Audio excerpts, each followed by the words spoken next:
João, Evangelho de João, capítulo 15, versos 1 a 11.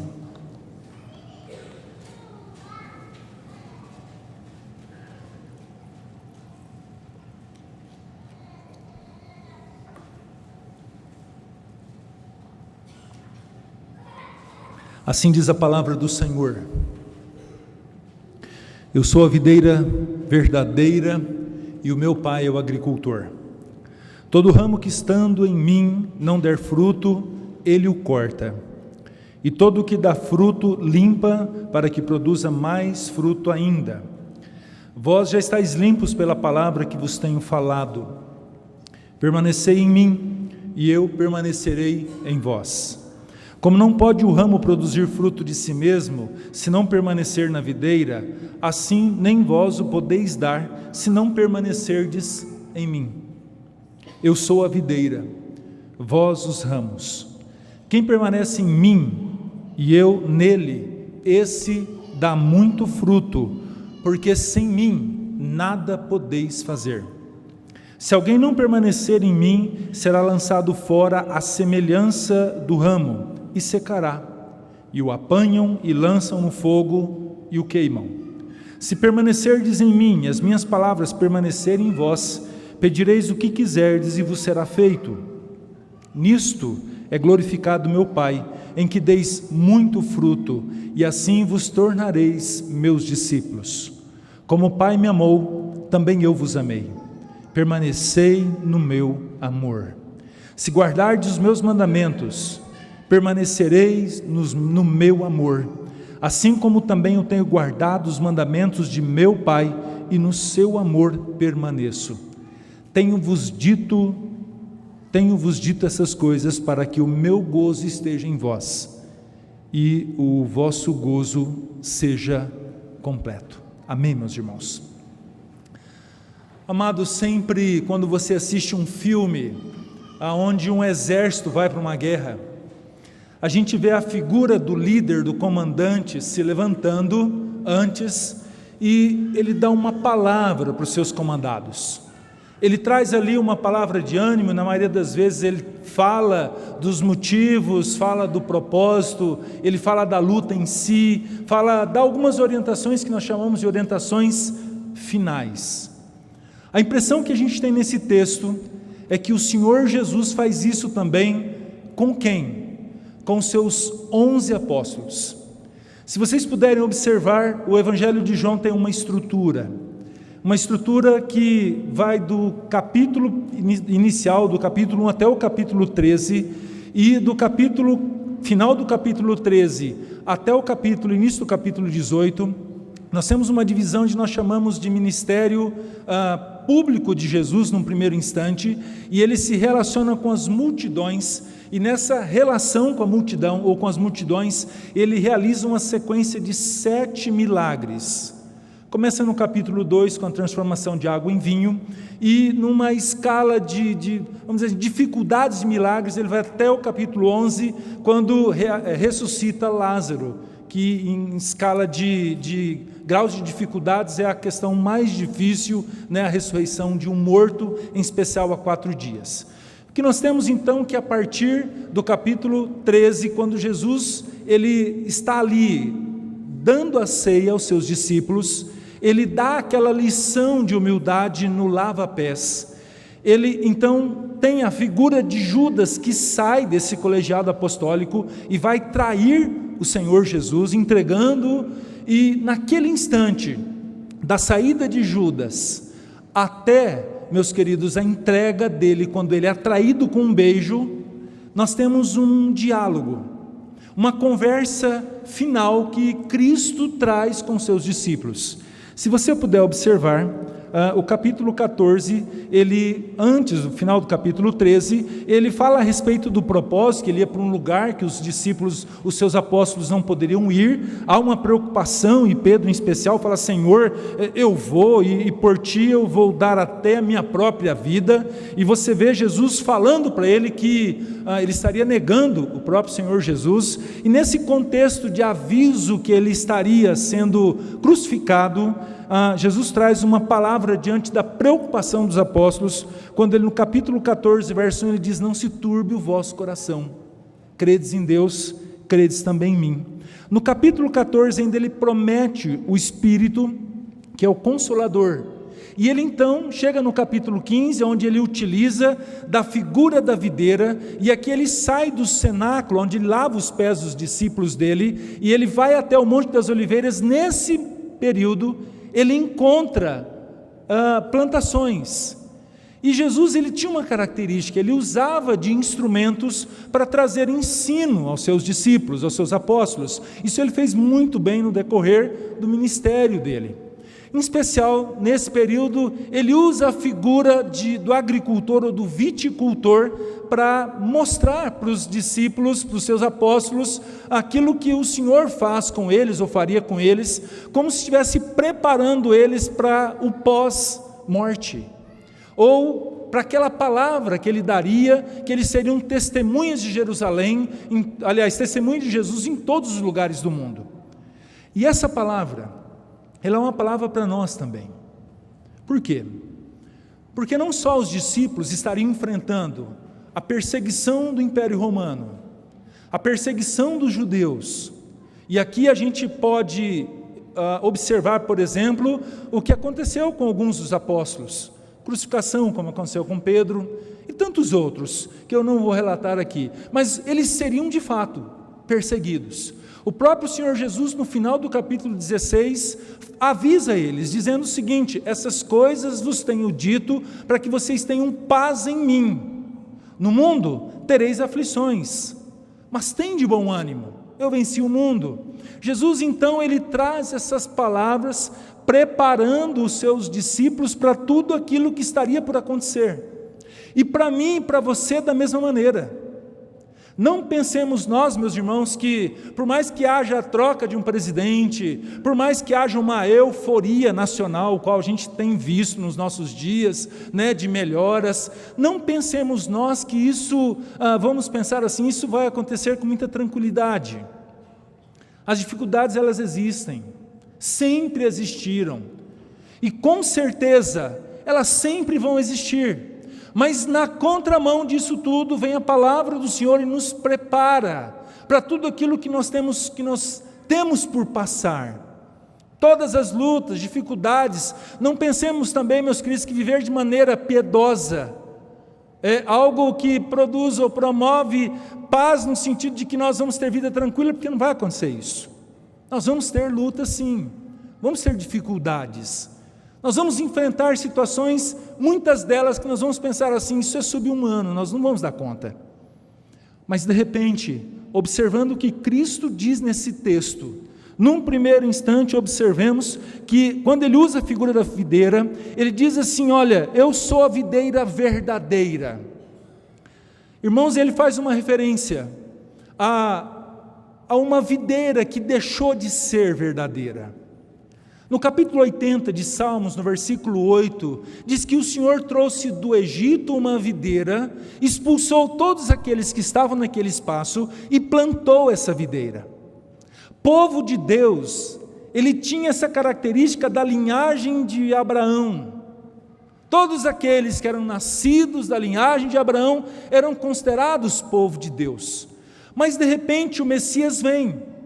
O Messias prometido, ele assume ali a função, o seu propósito, porém, esses judeus, descendentes de Abraão, não recebem a Cristo. E a palavra do Senhor diz também no próprio Evangelho de João, no capítulo 1, versos 11 e 12, quando diz assim: e veio para o que era seu, ou seus, mas os seus não receberam. E aí mostra então a figura da videira verdadeira, mas a todos quantos o receberam, deu-lhes o poder de serem feitos filhos de Deus. Ou seja, nós nos tornamos ou somos filhos de Deus, não por uma linhagem, e até porque ninguém foi salvo na história por ser de descendência de Abraão. Mas eles tinham esse entendimento, nosso pai Abraão, aquela figura que desprezavam, tinham até esquecido da figura do Messias. Mas Jesus deixa muito claro que salvação, tanto o Velho Testamento quanto o Novo, sempre foi pela promessa no Velho, e a confirmação da promessa quando Jesus veio. Ou seja, aquele que crê em Jesus, aquele que tem Jesus como seu suficiente Senhor e Salvador, ele é enxertado, vamos usar essa palavra, numa união mística do servo com o seu Senhor Jesus Cristo. E é nesse contexto que ele diz que ele é a videira verdadeira, que o nosso Pai é o agricultor, e aqui nós podemos entender como o viticultor, e ele mostra então a figura do ramo. Eu e você, que cremos em Cristo, que temos Ele como nosso Senhor e como nosso Salvador, e ele diz que esse ramo que está com Ele, e a pergunta que de repente pode ser feita, será que alguém está com Ele que não pode não dar fruto? Que história é essa da ideia de cortar? Meus amados irmãos, nós precisamos lembrar, por exemplo, que Jesus Cristo no seu ministério público, várias pessoas acompanhavam Ele não pelo seu discurso, não pelo seu sermão, não por aquilo que Ele queria ensinar, mas muitas pessoas acompanhavam Jesus, e hoje não é diferente, por causa dos milagres, por causa da multiplicação dos pães, dos peixes. Havia um grupo de pessoas que estavam interessado, não numa vida após a morte, na salvação da sua alma, mas assim, preocupados apenas consigo mesmo. E quando Jesus então profere um sermão, uma mensagem, chamando aqueles que acompanhavam o Senhor ao arrependimento, eles diziam: dura esse discurso, quem que pode atender? E a Bíblia fala que à vista de todos eles iam saindo. Esses não produziam fruto. Esses são aqueles que são cortados, meus queridos. E o Senhor Jesus, Ele continua dizendo o seguinte, que o Pai limpa, e aqui também traz-nos uma ideia, como ramos dessa videira, que nós somos aqueles que creem em Cristo, e tem como seu suficiente Senhor e Salvador, a ideia de limpeza também, irmãos, é a mesma ideia de purificação. O Senhor limpa, para que produzamos ou venhamos a produzir mais fruto ainda, e nós vamos ver daqui a pouco do que Jesus está falando. E aí ele diz que o instrumento que o Senhor utiliza é a sua palavra. A palavra de Deus promove santidade, santificação nas nossas vidas.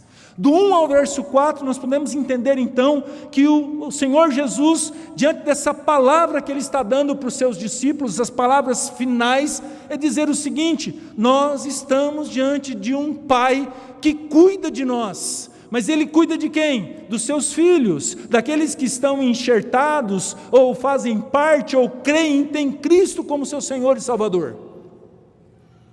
E o cuidado mostra-nos no texto a ideia de limpeza, de cortar, de podar, de cuidar para que seja produzido frutos. Num segundo instante, a partir do verso 4, a gente observa que Jesus fala das consequências, meus irmãos, daqueles que permanecem em Cristo, daqueles que são convertidos ao Senhor Jesus.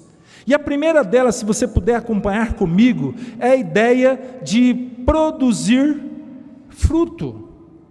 O ramo não produz fruto de si mesmo. Eu tive a oportunidade há alguns anos de visitar uma fazenda no Rio Grande do Sul, na parte italiana, que produz uva, e bem numa época de poda. E é muito claro, meus queridos, isso não precisa nem ser um mestre na área para saber que quando você corta um galho de uma árvore, ele morre. Ou ele, depois que ele perde aquele contato, ele não tem vida mais, ele não produz mais nada. E Jesus está falando aqui que se nós estivermos ligados a Ele, com certeza o fruto vai ser produzido, e produzido em abundância. É isso que Ele diz, fruto em abundância. E agora é necessário a gente mostrar que fruto é esse. Se você olhar comigo, por exemplo, a partir do versículo 9, 10 e 12, 13 do mesmo capítulo, ele fala que esse fruto é amor. Amor. Esse fruto é singular. A impressão que a gente tem não só aqui, mas lá em Gálatas capítulo 5, quando fala que o fruto do Espírito é amor, a palavra ali é singular, é um fruto só. Esse fruto, amor, e que é especificado pelo apóstolo Paulo como se fosse um fruto com várias divisões, e cada qual com nome, alegria, paz, bondade, benignidade, fidelidade, tudo isso faz parte desse fruto, amor. A ponto, meus irmãos, de podermos afirmar que só produz amor, quem de fato crê em Cristo, quem de fato tem Jesus como seu suficiente Senhor e Salvador. Mas pastor, peraí, e aquele amor que a gente vê, por exemplo, na novela, ou no filme? O rapaz chega para a moça, né? Eu amo. Percebam que aquele amor que é dito, passa-se algum tempo, aquele amor que ele tem para com aquele rapaz ou aquela moça, passa algum tempo, ele diz assim: acabou. E aí de repente aparece uma outra, um outro, e aí ele diz a mesma coisa: eu amo somente a você. Deixa eu falar uma coisa, há uma confusão muito grande nessa questão de amor e paixão. Paixão é uma palavra estranha, pelo menos assim, para mim, porque a gente observa que essa figura da paixão é algo que começa e acaba. E a palavra de Deus fala que o amor, ele o que? Jamais acaba. De repente a gente vê muito isso, essa confusão no início de casamento ou no início de namoro. Rapaz ama a moça, casa, passa alguns anos, com certeza tem as suas dificuldades, e um belo dia vem aquela conversa: olha, o casamento acabou. Mas por que acabou? Acabou o amor. Mas espera aí, como assim? Como assim? Na realidade, em muitos momentos acontece essa ideia de paixão, que é algo que é motivado por aquilo que se vê, e geralmente o tempo passa, vem as rugas, certo? Claro, a esposa tem filhos, a barriga cresce, vai e volta, tá? Amamenta, tem toda essa situação de flacidez, e aí aquilo que alimenta a paixão acaba, e acaba a paixão confundindo com essa ideia de amor. Só ama, de fato e de verdade, quem tem Cristo como seu Senhor e Salvador, irmãos. Isso é algo claro que a gente observa. E de repente você pode falar assim: mas espera aí, pastor, mas a Bíblia fala de um amor sacrificial. É esse amor ágape que diz lá, por exemplo, em João 3,16, porque Deus amou o mundo de tal maneira. Deixa eu falar uma coisa, é o mesmo amor que Paulo diz em Efésios capítulo 5, que o marido deve amar a esposa. É o mesmo amor que ele explica lá em 1 Coríntios 13, quando ele diz que tudo suporta, tudo crê, tudo espera, jamais acaba, não conduz de maneira errada e tal. É isso que muitas vezes é confundido, que passa, mas de repente, o que a palavra de Deus diz como consequência de estar em Cristo, de permanecer em Cristo, é ter esse fruto, e é isso. A segunda consequência nessa divisão, que nós olhamos, por exemplo, no versículo de número 6, quando ele fala: se alguém não permanecer em mim, será lançado fora à semelhança do ramo, e secará, e o apanham, lançam no fogo e o queimam. A segunda consequência de permanecer em Cristo é não ir para o inferno. Nós temos uma certeza. A palavra do Senhor no Evangelho de João, capítulo 11, diz lá nos versos 25, 24, 25 e 26, quem crê em mim, ainda que morra, viverá eternamente. Quando o ladrão confessa a Jesus lá na cruz, ele ouve de Jesus: hoje estarás comigo no paraíso. Nós temos uma promessa de salvação, que inunda o nosso coração em vida, Porém, a palavra do Senhor é muito clara. Quem não crer, no próprio Evangelho de João capítulo 3, diz que quem não crer será condenado. E a gente vê o juízo de Deus aqui. Aquele que não tem Cristo no seu viver, deixa eu lhe falar uma coisa, não é ser membro de uma igreja. Não é crer num sistema doutrinário de uma igreja. É muito claro isso.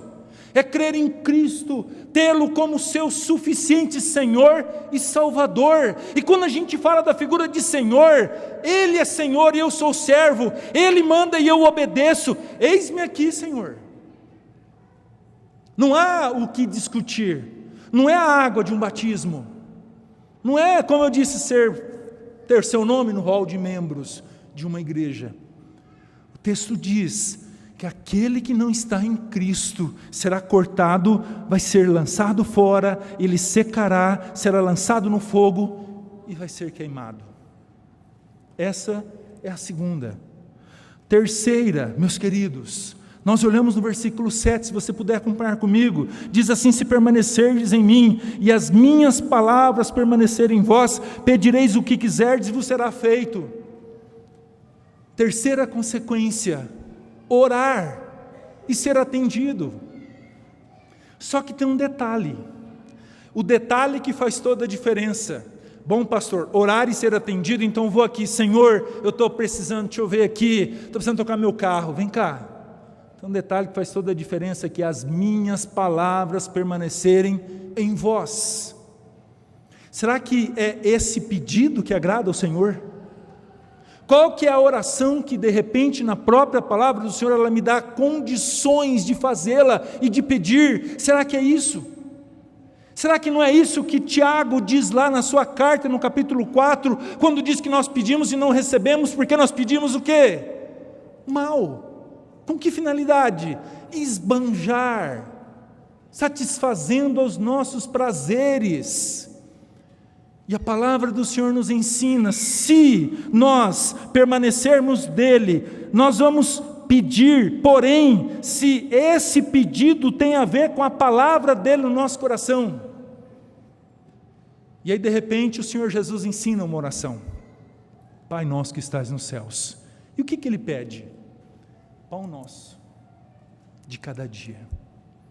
Perdoa as nossas dívidas, as nossas ofensas. Olha a simplicidade da oração.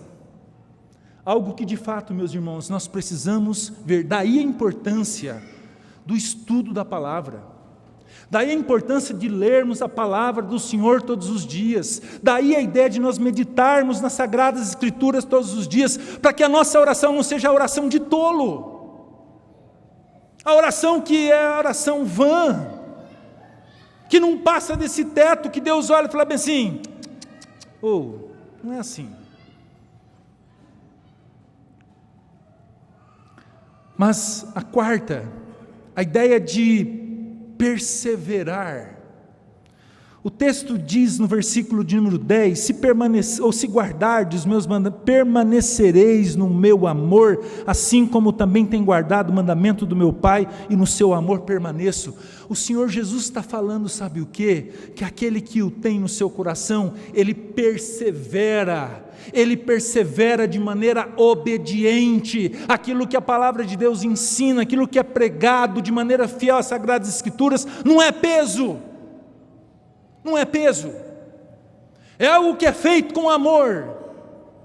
Eu tenho um propósito na minha vida, agradar aquele que me chamou, agradar aquele que converteu meu coração, e eu tenho certeza que fazendo isso, meus queridos, nós vamos andar segundo a vontade dEle.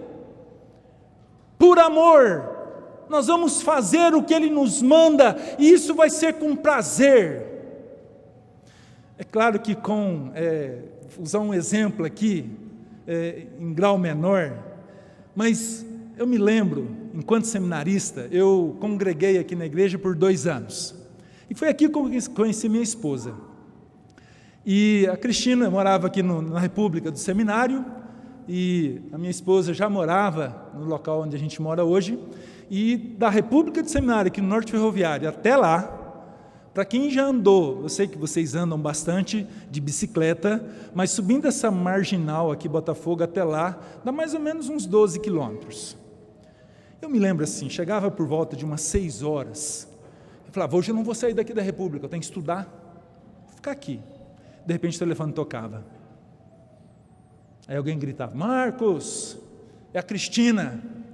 Eu já saía do meu quarto espinguelado lá para lá do telefone. E a Cristina falava assim, ô Marcos, estou fazendo um suco aqui e um sanduíche, você não quer vir? Irmãos, eu falava assim, demorou. Pegava a minha bicicletinha, sem me preocupar, com tanto que eu ia pedalar. Estou falando dessas bicicletas de 29, aro 29, estou falando de bicicletinha, e chegava lá, rapaz, com alegria, a língua, meio palmo de língua para de fora da boca, mas dava um abraço, tomava o suco ali e voltava feliz. Claro, em grau menor. Quando nós amamos, é assim com relação à obediência. O Senhor fala, e sabe o que a gente faz? A gente faz, e faz como? Não vai dar certo, olha a hora, já pensou? Não, a gente faz por amor, e de repente a gente persevera nisso. Aquele que está em Cristo, nada nem ninguém muda isso na nossa vida, meus irmãos. Nada nem ninguém muda a ideia de nos afastarmos. Não vou mais na igreja, está muito difícil, olha só, nada está dando certo na minha vida, quer saber de uma coisa? Não quero mais ser membro da igreja, não quero nem ser mais crente. Deixa eu te falar uma coisa, nunca foi quando falamos isso, nunca entendeu que de fato é o amor de Deus na pessoa bendita, na obra bendita de Cristo, nunca entendeu, e é necessário isso. Aí ele encerra, versículo 11, tudo isso ele tem dito, com que finalidade? Haja alegria. Tenho-vos dito essas coisas, o verso 11, para que o meu gozo esteja em vós e o vosso gozo seja completo. Tudo que o Senhor Jesus está falando, no sentido de preparar os seus apóstolos, em especial, e a mim e a você hoje, é para que diante de todas essas perspectivas que nós temos, seja econômica, seja física, porque nós estamos ficando velhos, seja o que for que nós temos que enfrentar, nós vamos enfrentar e não desanimar hoje. Nós vamos nos alegrar, porque é necessário isso acontecer. Meus irmãos, eu não sei o que vai acontecer amanhã, eu não sei, mas eu sei na mão de quem está, e esse alguém é perfeito, e esse alguém nos ama, e tem o melhor para nós. Por que o desespero? Por que a angústia? Certamente os apóstolos estariam passando por muitas situações, o próprio Jesus prepara eles, mas ligados a Cristo, com Cristo no seu viver, eles iriam enfrentar tudo que eles tinham por enfrentar, sabe como? Com alegria. Quer ver um exemplo? O que leva um apóstolo Paulo, preso em Roma, numa condição extremamente ruim, escrever uma carta para os irmãos de Filipos, falando sobre alegria? Fala para mim. Se não for a presença viva de Cristo na sua vida. Ele sabia certamente que os dias dele estavam se acabando. Ele sabia que o fim dele não seria muito tranquilo, irmãos. Mas uma certeza ele tinha, que ele estaria com o Senhor, e isso produzia gozo, refrigério, alegria na sua vida. Diante disso, vamos lembrar de alguns detalhes numa conclusão. Primeira delas, eu e você precisamos lembrar do cuidado que o Senhor tem com seus filhos, comigo e com você. Nós precisamos lembrar que tem um Deus no céu, que prometeu que nunca deixaria os seus filhos, que nunca abandonaria seus filhos, que estaria todos os dias com Ele.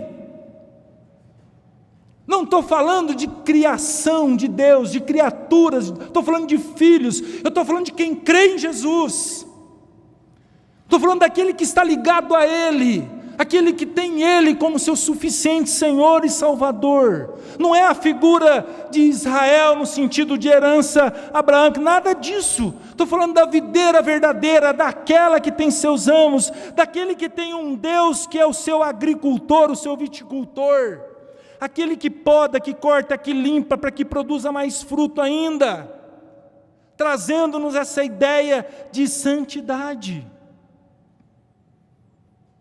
Num segundo instante, a ideia de produzir fruto, ligados a Cristo, nós vamos amar.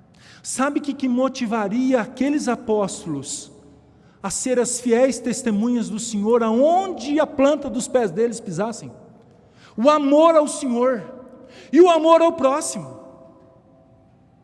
Sabe, meus irmãos, nós vivemos uma onda, graças a Deus que a gente tem ilhas ainda, grupos ainda de pessoas que têm esse interesse, essa disposição missionária de tornar Cristo conhecido com a vida e com a palavra.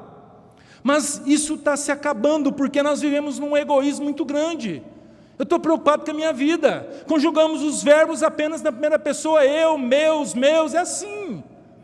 Mas de repente, meus queridos, nós somos chamados para o Senhor, ou pelo Senhor, de fato, para fazer Cristo conhecido, e isso, não como Jonas. O que Jonas fez? O que ele falou? Como que ele pregou em Nínive? Eu fico olhando, se eu ouvisse, se eu fosse um ninivita, e ouvisse Jonas falar do juízo de Deus, mais ou menos, vocês estão tudo no inferno, vocês estão tudo lascados, vocês estão... Não foi isso, não é assim. O propósito é falar do amor de Deus, é isso que o Senhor usa como instrumentos para converter vidas. Sabe, meus irmãos, de repente você pode estar pensando assim, pastor, mas você fala isso porque você é pastor. Você fala isso, deixa eu te falar uma coisa, antes de ser pastor eu já fazia isso. O Senhor nos chamou, irmãos, para sermos seus instrumentos, e de repente... é isso que faz com que sejamos abençoados. Deus nos deu uma profissão para dar condições para que a gente seja essas fiéis testemunhas, e Ele coloca a gente em lugares estratégicos. Com que finalidade? Ficar quietinho? Não. Aproveitarmos as oportunidades que Ele nos dá, e Ele nos dá. E Ele nos dá. Não é só ir lá no silêncio, lá no matar, não, começa com os vizinhos da nossa casa. Meus irmãos, nós temos insistido nisso, o tempo está passando de uma forma muito rápida, como foi colocado aqui durante a oração do presbítero Alipinho. Jesus está voltando, e de repente falta esse fruto, esse amor, até para os da nossa casa. Nós estamos vendo pai, mãe, sogra, sogro, morrendo. Como? Incrédulos. E o que muitas vezes nós temos feito? Pouco, ou quase nada. Aproveitemos as oportunidades para demonstrar esse amor, e é isso que motivou os apóstolos, inclusive, a morrer, se isso fosse necessário, para que o nome de Cristo fosse glorificado. Terceira conclusão, sabendo desse cuidado desse Pai, com esse amor que vem do Senhor, que brota ou que é nutrido por Cristo, isso tem que produzir alegria, porque Jesus, quando disse, Ele disse, olha, eu estou falando tudo isso para que isso de fato faça diferença, sem murmuração, sem reclamação, esperando a cada dia no Senhor. É isso que Ele quer de cada um de nós. E eu queria encerrar dizendo que os discípulos, com certeza, precisavam ouvir isso naquela noite, antes de Jesus ser traído, porque a partir daí, mais em especial com Estevão, a igreja passa por uma perseguição ferrenha. Eles precisavam ouvir isso, que tinha um Deus que cuidava deles, que tinha um Pai que cuidava, e eles estando em Cristo, eles produziriam frutos. Isso tinha consequências, e produziria alegria no coração deles. Eles precisavam ouvir isso, e eu e você, hoje, também.